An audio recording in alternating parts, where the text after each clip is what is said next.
Oh, right. I'm here.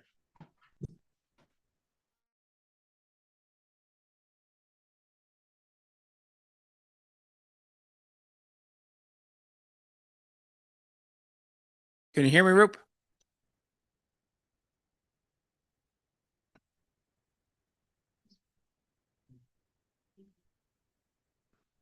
He's frozen too, I think. Can you hear me, Rupert?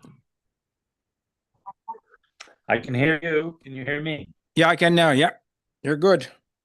So it's 6 o'clock, isn't it?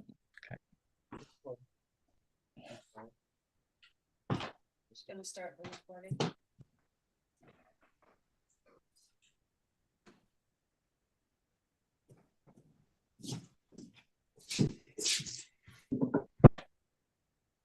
Who's coming?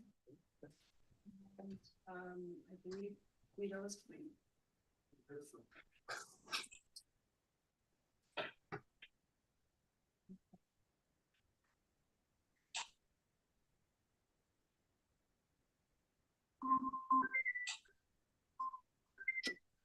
Good now. I'd like to call the West Hants Police Advisory Board meeting to order, February 17th, 2026 at 6 p.m.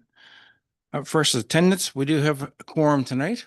We are missing Guy, who's running late, and the staff sergeant, who was running late. But they should be here. Are there any announcements? I have one.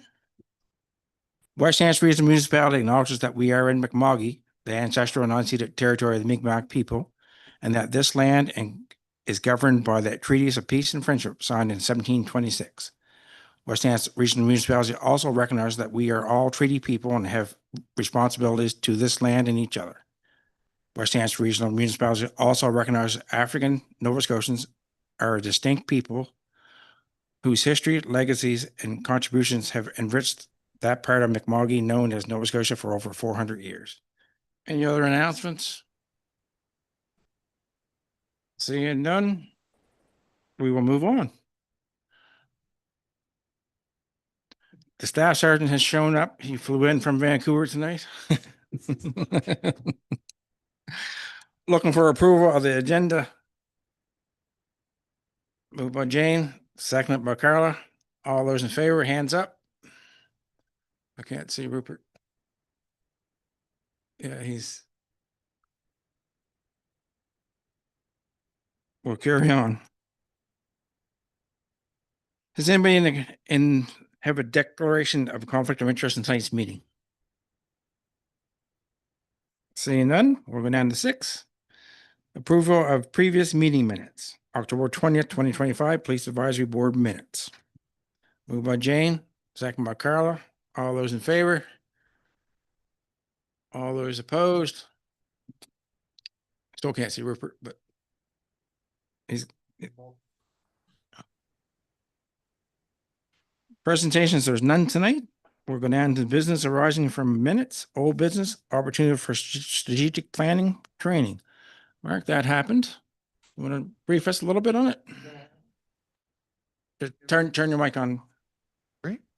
I think all members of the committee, with the exception of Councillor Yanish, including staff, were you there?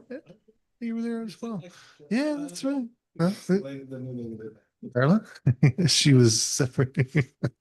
So yeah, we had the opportunity to participate. I think some of the materials included in the meeting package, including an example from a community, just Victoria Beach, maybe, was an example provided.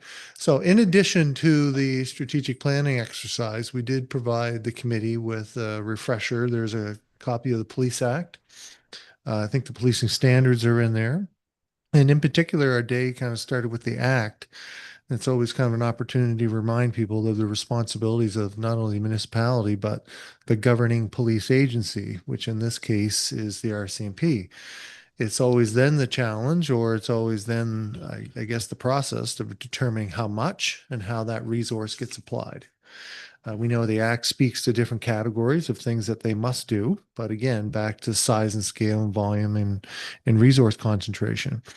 And I think predominantly that was the purpose of the session, was to give boards like us a tool to use in helping to influence some strategic direction that the municipality and or the police advisory board wishes for the RCMP to concentrate on or follow. Again, recommending that they, as a national entity, have their own priorities set, but we do have some ability to influence. We just need to do the work, so to speak. So the day was, I don't think it was just MPSAs, but I know Wolfville was there and a handful of other municipalities from the province or from the area that were participating in the training and now have a tool. So I guess it's up to this committee, and I don't know that we need to discuss it tonight, but I think it is a worthwhile exercise. I think Councillor Yanish has been around at least two versions of this. It feels like a year or two ago when we did our first tour of the RCMP headquarters, where we were talking about doing a strategic exercise. And at that time, one or more of the members said, well, maybe we should have a better understanding of what the resource is and what they have. And that was part of the reason for doing one of the tours. And now we have a new staff sergeant. We hopefully have a good foundational base of policy and understanding of resource. And now, do we want to embark in a strategic planning session? So that's something this committee should discuss, Mr. Chair, moving forward tonight as direction or in the future. And I will see who's at the door. Excuse me. Thoughts on planning session? Jane? It was very informative, and I just had a chance to look over my notes about what we learned and what we should be doing or consider doing going forward. So I think that if we were able to get together as a small group and be able to discuss exactly what those notes were all about, because we all took notes, and come to a conclusion as to how we proceed forward would be a good idea. Guy? Thank you, Chair. I convene with my colleague. It was a great session, a great day. I agree on having a moment to get together again and working. We began developing a great mission statement. A few minutes for doing that. At the time wasn't a lot, but we squeezed it in, and the values, everything was really, yeah, it was an exciting day. Really good. I appreciated it. Thank you. Ed, welcome. Thank you very much. I would just throw in there that we are nearing the end of the fiscal year now. And that is the time when I start preparing my new annual performance plan for next year. So the timing would be right if there was going to be some strategy or, a strategic session done to come up with some priorities. This would be the perfect, within the next month or two would be perfect timing for it. Because then that would help advise me in setting priorities and sort of numerical goals and other objectives for next year. So we'll send out some dates and see if we can get together. Send out something on the calendar, Mark or Rhonda or somebody. Yep. So Ed, we'll maybe just see when your timing is available. Traditionally, this group has met later in the evening. Is that kind of the same wishes? Probably looking at you, Mr. Chair. Your ability to participate. Most evenings, but 4 o'clock would work too. Yeah. Sure. Okay. Pretty much any time is good by me. How about you folks on that side of the table? Is 4 o'clock too early? I'll go to Councillor Yanish as well, but just help with some scheduling options Yeah, I think 4 o'clock would work depending on today. conflicting Yeah. children's Yeah. games. Other commitments. Gotcha. Okay. For me, 4 o'clock could be a little early. 5 would play better. Okay. Yeah. Okay. Rupert, you good with 4 o'clock if that happens? I think so. I'm pretty flexible. You didn't look too flexible the other night, just saying. Carla, I'm very flexible. you're flexible. Okay. So we'll maybe put an option for a 4 out there and then focus on the 5s and 6s. Give you folks 3 or 4 options. And I'm sure, Ron, we can get you to help us do that with a survey or a doodle poll or something. Okay. Great. Okay. We will do that within the next month as well, it feels like. Right. Okay. So up next is reports, West Hants RCMP quarterly report, October through to December. Staff Sergeant. Thank you very much, Mr. Chair. I will touch on all that. Perhaps once I'm through the report, Mark, maybe I'll touch on the 5 pillars of policing that we spoke about at the training as well, and we can have a quick discussion about that. We can sort of tie that into my report presentation. So normally I present this shortly after having written it, but it's been a little bit of a gap this time since our weather delay. So please forgive me if I have to read a little bit more than normal, but I started off with our full-time equivalent utilization for established positions. Not a huge amount of change there. We are still dealing with significant vacancies here. Have I got? Yeah, I've got my mic. This time, my list of vacancy details is accurate. For the last report, I'm still getting a hang of who we had here and who was off. So I was kind of just basing it off what Tim Doyle had from the last report. But this time, I was familiar with everything. So that was accurate as of the end of the calendar year 2025. Not a whole lot has changed. We are, we're running. I think it's still 7 vacancies. 1, 2, plus, so 7 frontline vacancies plus the sergeant, whereas Sergeant Doyle was seconded to the explosives disposal unit. That has changed a little bit since the new year started. Tim is still off though. His secondment is over, but his wife gave birth to a baby daughter the 12th. So he's on pat leave for a little bit, paternity leave. So I know he's very happy about that, and we all congratulated him. So our vacancies, our medical vacancies, there has been some development there. One of our general duty constables is now in the retirement process. So that position we should be able to refill here fairly shortly. That brings us to 4 hard vacancies. So, if you count that person who is retiring, as in positions with no incumbent identified for them, we now have, or no incumbent assigned to them. Of those, we have 3 now that have someone assigned or someone identified to fill them. 2 we won't be able to get here until summer by the looks of it. One's coming from Annapolis. Won't be able to transfer here until July-ish. Hopeful to get him started right then. Another's coming from B Division, that's Newfoundland. From Clarenville, again, probably going to be early summer before we see him, depending on whether he has to buy and sell a house, and I think he does.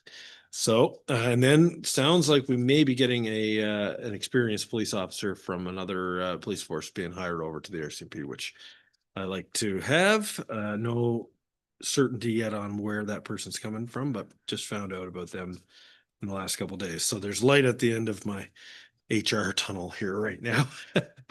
We're doing okay. We're going to be doing okay here soon, but I will say that our members have been performing admirably. And Travis McDonald, Corporal Travis McDonald, he's been filling in for Tim Doyle, and he has pulled off nothing short of a scheduling miracle, quite honestly. He's in that schedule, it seems like 3 or 4 times a day I think he's defying the rules of space and time, honestly, with how much time he's been able to put into it and massage things to make sure that we're never critically short on the road. So we're getting there. Our fleet is still in good shape. We're still down 1 with a blown engine, but we got 1 replacement there not too long back, and we're hoping to get the last here shortly. Financial reports. This version that I sort of shoehorned in is not the greatest, but the very broad stroke summary is that we have overspent on a few categories, like overtime, filling shifts because of our shortages, and training budget has been a little high. Kit and clothing has been a little bit high, but all of that is more than made up for by the fact that the municipality under the MPSA contract does not pay salaries for any members off more than 30 days. And we have several of those, as you're aware, and or any member, any position that's not filled right now. So that all makes up for a significant underpayment on budget. We are looking at projection of about 650,000 underspent for the fiscal year. And I have seen a newer forecast than this one since I wrote this report, and we're still on about roughly on par for that. So money wise, we are going to be well in the black.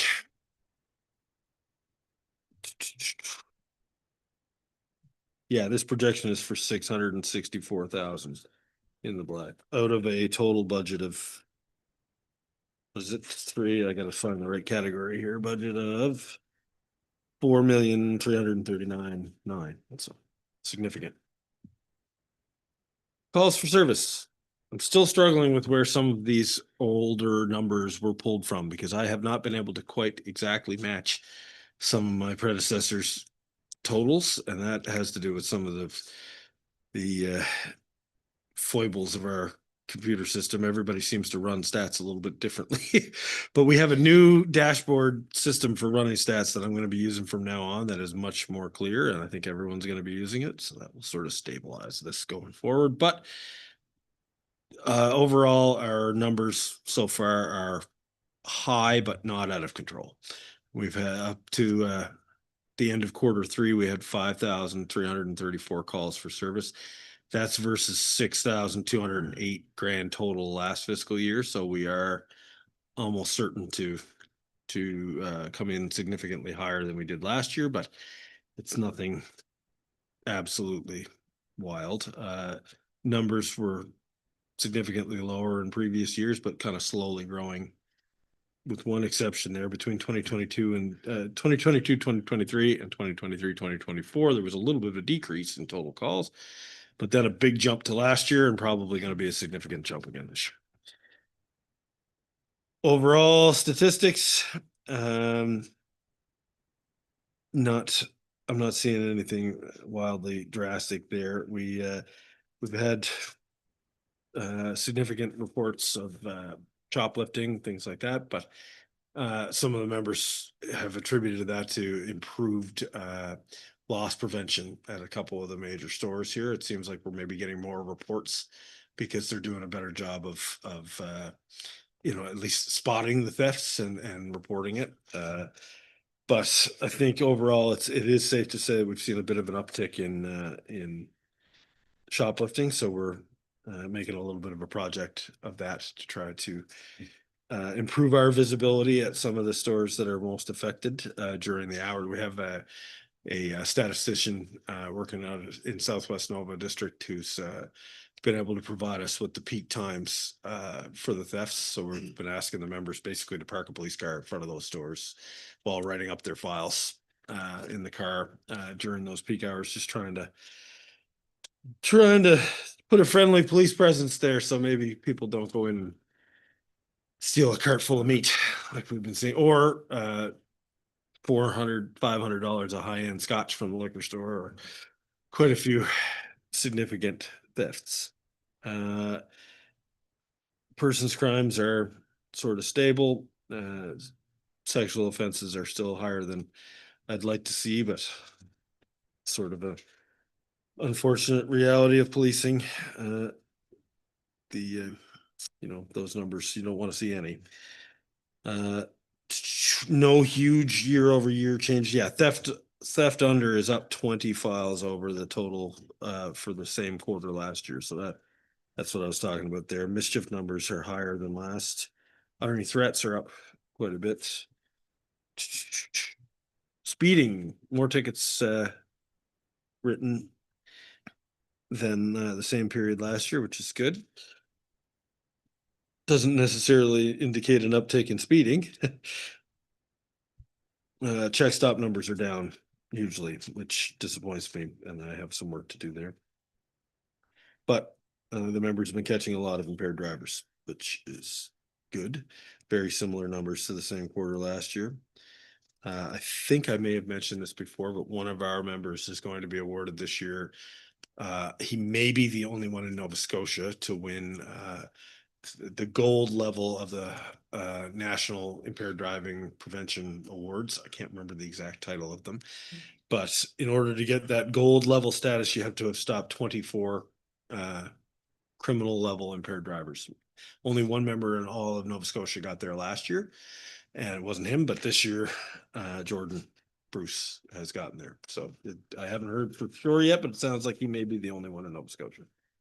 That is in addition to like 60 plus roadside suspensions for people who blew in the Warren range, the provincial suspension alcohol level, but not quite at the criminal code impaired level. So that is an impressive achievement. Other things here.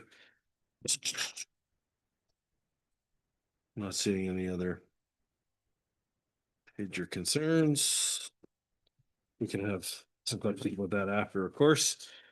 Yeah, members conducted 38 check stops at various locations during the quarter, 140 tickets, 118 warnings, 121 collisions attended, including one off-highway vehicle crash. 5 of those collisions resulted in injuries, including the off-highway vehicle one, so that's an ATV, basically. The other 116 collisions that reported in property damage, 25 were under $2,000 damage. It's the estimate, which is we call it non-reportable. Stop 15 individuals for operating vehicles while impaired. I think I had 19 there. I'm not exactly sure where that stat came from, but 8 administrative suspensions for driving with a blood alcohol between 50 and 80. That's the provincial limit I was talking about. Not a whole lot more here. Constable Trenham, our GIS member, he advanced a major investigation that involved child pornography offenses. Swore 45 new charges in this past quarter. In fact, that investigation and his work on it was of significant enough interest that Northeast Nova District RCMP, the superintendent in charge there, he asked Constable Trenham to present at a morning briefing for all his members on Northeast Nova about that investigation and the work that went into it. So he's getting some recognition there. It was a very tough one on him, and it continues to be, and everybody involved, but they're doing the good work there to get that advanced. Constable Collins is still off duty. He's our school safety resource officer, and so not a lot to report there. We have remained in contact with the schools. We're doing as much as we can. You know, any requests for police attendance, we have done that. You know, we have the resources to fulfill all those requests. We're just maybe not doing as much of the proactive visits that Richard did that I would like to see, but doing our best with it. Obviously, this is not Q3 related, but since the awful events in Tumbler Ridge, I've been making an effort to get in touch with the principals and staff. I haven't gotten to all the schools yet, but I've been making phone calls, just touching base, just making sure they know we're here, we're on high alert, if you will, and just asking them if they have any concerns that we can help them with. And to that end, we are going to do a second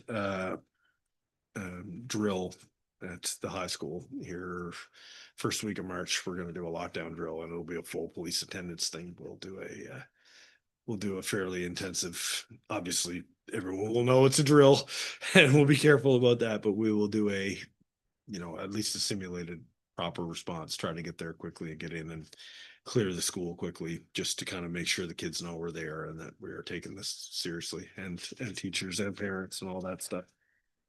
Love to be able to do them at all the schools, but it's probably not realistic to do necessarily have full attendance at all of those, but we're going to do our best.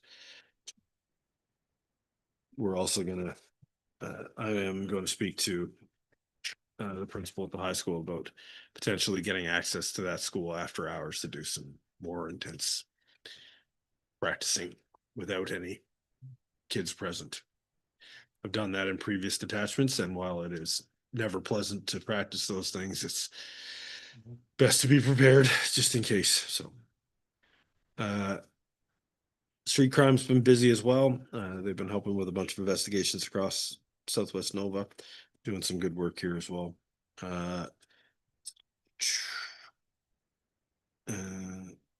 Continuing to work on visibility in the rural areas. Noteworthy investigations, 18 break and enters. 10 people reported missing, all found, thankfully. We did have one very close call with 2 young kids in a very rural area who wandered into the woods, and we were all hands on deck. Everybody was racing out there, and the family acted very quickly, mobilized family, extended family, and neighbors. I think it was a neighbor on an ATV found the kids walking on a trail in the woods, like within a half hour. They actually saw on, I guess it must have been home surveillance camera. They saw the kids walking into the woods and noticed them missing very quickly and got everything moving. But yeah, it was going to be a big deployment, but thankfully somebody knew the right place to look, and or got lucky. But we need some luck sometimes on those. That was it was a heart stopper for a few minutes.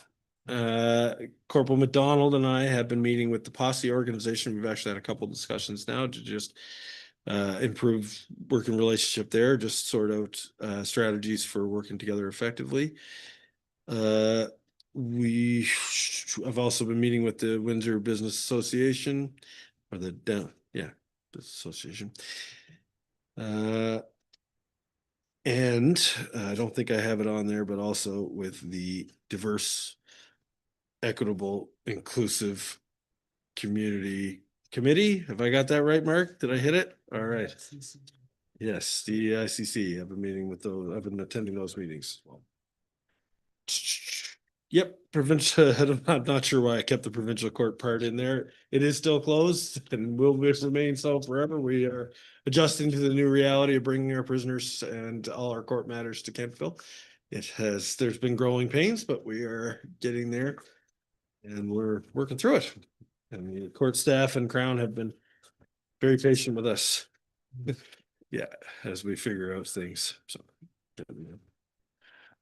Any questions for Ed on his report? Guy? Thank you.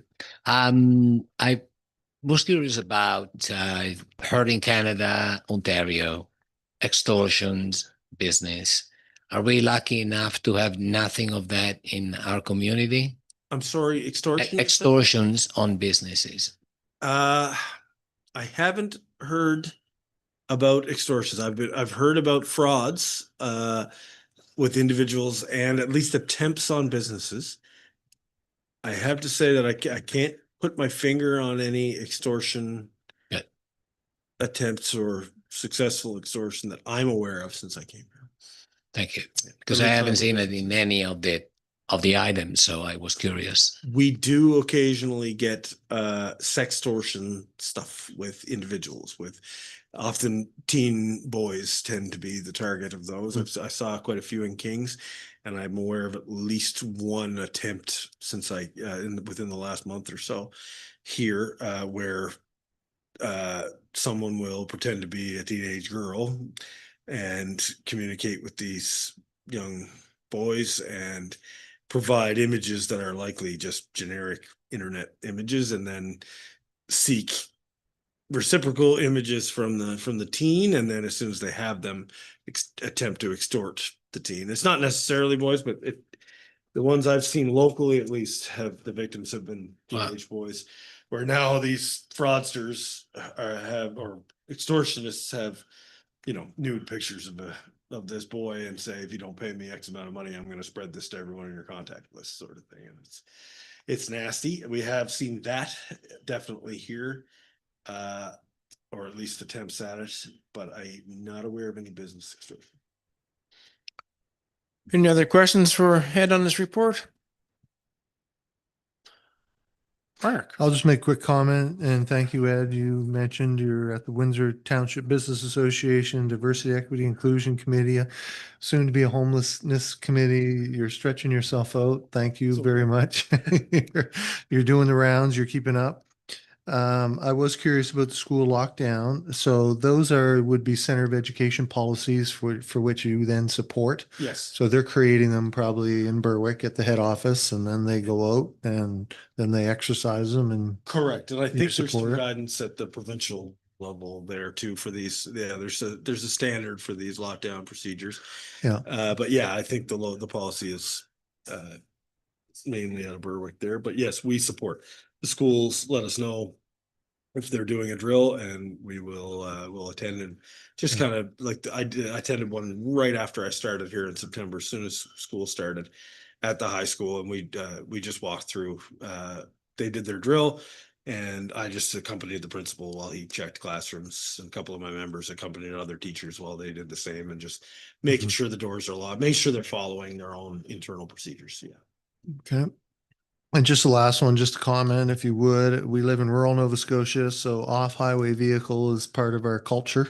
Absolutely. You know, ATVs, motorcycles, snowmobiles, that kind of thing. But as a municipality, we have a significant piece of rail line that hopefully within the next calendar year will be open to become more available as a recreational opportunity. So just comment wise, we have a pretty reasonable off-highway vehicle culture, or is it something maybe we need to improve education on maybe? And then there's even opportunities I think we can apply for certain sections that might take you from one trail to the next, where you are permitted to drive an off-highway vehicle down a section. So anything on the radar, anything significant is all I'm looking for. I can only give you sort of my own anecdotal views since I got here, of course, on that. But I will say that I think it's the culture here is typical for the province for sure. I haven't seen any major concerns. We did have a collision, a remote ATV collision the other. Oh no, sorry, it was snowmobile, but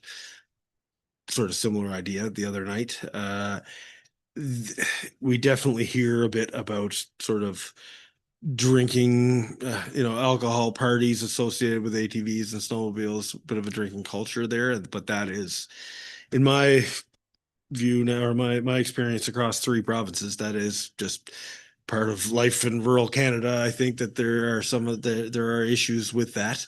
I don't, not condoning it for sure. And I think you can never have too much education or you can never stress too much that an ATV is a motor vehicle, and just because it's not on a highway doesn't mean it's any more legal to drink and operate it or safe, because as I'm sure you all know, this province sees far too many fatal ATV and snowmobile incidents every year, mostly ATV, UTV. And as we're seeing more and more side by sides, they're big, powerful machines getting faster, more powerful every generation of them. And we had a very serious UTV impaired driving collision here in summer past. I know I wasn't working here, but I heard the sirens going near my house in Falmouth, and a fairly young man lost the lower half of his leg in that collision. I'm not 100% sure that it was what happened in the aftermath, but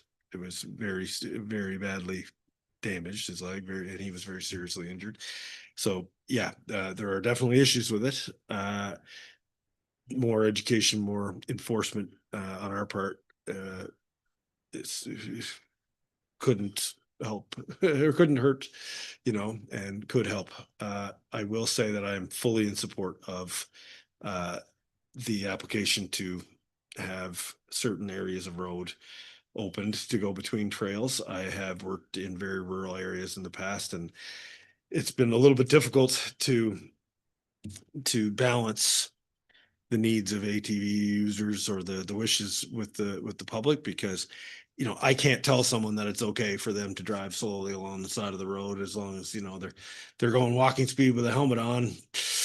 I'm not going to I can't tell them that if it's illegal. But I will say that in many communities I've worked, the vast majority of people would be all right with that. And if that's the case here, then it's all the better for us if it can be codified legally, if, you know, if some legal exceptions, because then we can tell people that and makes it a lot easier for us to kind of educate and inform when we're not risking breaking the law by telling them something. Yeah. You catch my drift. Yeah. All right, seeing no more lights on, we'll move down to the next one. Is new business. There's none. Correspondence, speeding in Falmouth. I think you were copying that at one I time. was. Yeah. Yeah, I'll just leave my mic on. Yeah, I have put out the information to all our members about that area. I've done a little bit of just visibility patrol there myself. Was there a couple months back. I did just a drive with radar on along Falmouth Back Road, I think it was. And within 30 seconds, I found somebody 30 kilometers over the limit. Wrote some paper. It's definitely real. There is an issue there. We have complaints about numerous other areas as well in the county. I won't waste any time on that, on the old excuse that we have a huge area with, not a huge number of police officers, but this one, there's no doubt this is a legitimate complaint. A couple of my people have been making the intersection there at the corner store in Falmouth, trying to think of it's Falmouth Back Road and Town. Oh no, I'll give away that secret, because the whole idea there is preventing people from running that stop sign. So the more people that know we are there, the better. Because I want to see it where those guys go out there and they don't find a single person to pull over, because one fellow was there for a half hour and he could not get any free time at all. The second he let one car go, he was pulling over the next person for blowing the stop sign right in front of him. So I think he got 6 or 7 as fast as he could write the tickets. So, and he had one fellow try to tell him that, no, it's okay. I slowed down and I saw that nobody was coming. So I went ahead. He said, I don't think you understand 4-way stops. Yeah. So, but the speed too, definitely an issue. And we're working on getting some more radar training. Some of our newer people aren't trained on radar yet, but, yeah, all I can say is that I am very much aware that that complaint is legitimate. This gentleman who sent the correspondence said that he had asked about, or he had sent messages in the past, I guess, and was a little perturbed maybe that it hadn't made these meetings. So I assured him that we would discuss it this time. So if anybody has any more points to make on it, I'm all ears. All right. Thank you. I'm backtracking a moment for clarity. Ed, you mentioned the ATV and a clear policy. What would a clear policy mean in order to be properly enforced in a fair way? So yeah, I'll try to be a little bit more clear about that. Basically, in places I've worked in the past, everyone, a large number of ATV users were using the roads, and the vast majority of people in town were good with it. And I wanted to be able to tell those people, listen, just slow down, try, basically do the minimum speed you can keep the machine at to get from point A to point B, get from trail to trail safely on the side of the road, wear a helmet, stop for pedestrians, don't drive like an idiot, essentially, and you're not going to get any trouble from us.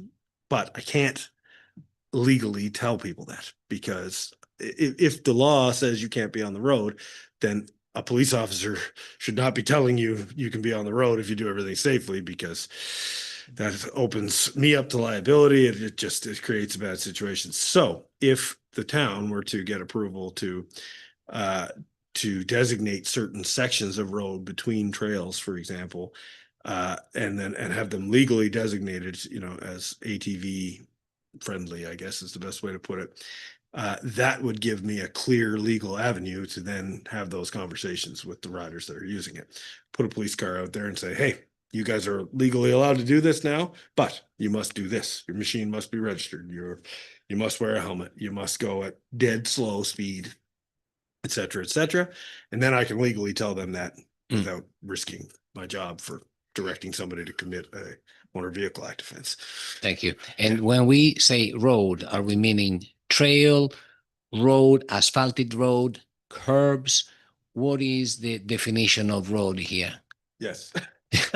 Yeah, that would, what other municipalities have done that Mark, I think, was alluding to is I think you make an application to the province to basically get an addendum to the regulations of the Motor Vehicle Act or something like that to designate certain sections of actual road, which in the Motor Vehicle Act, pretty much all roads are considered highways.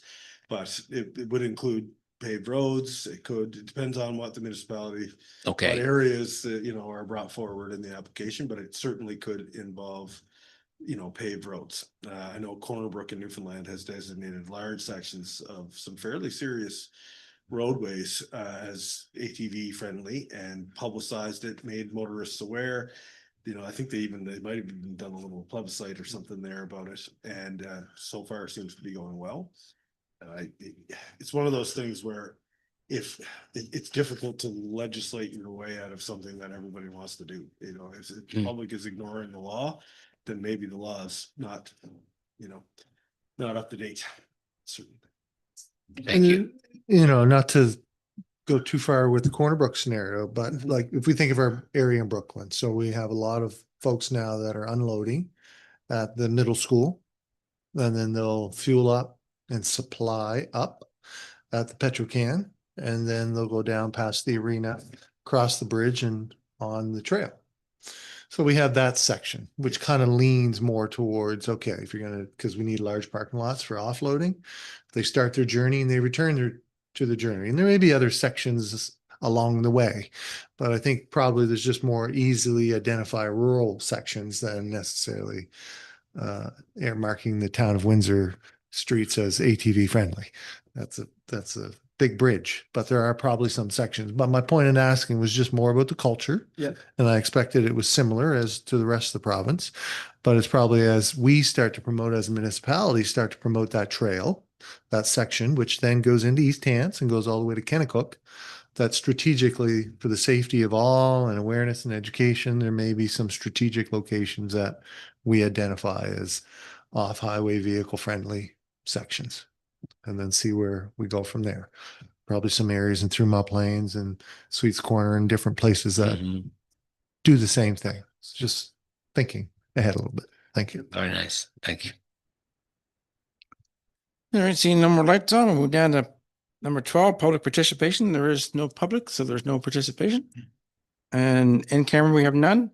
So next meeting will be April 20th, 2026 at 6 p.m. Looking for a motion to adjourn. All in favor? All opposed? Motion carried. Thank you very much. Good night, Rupert.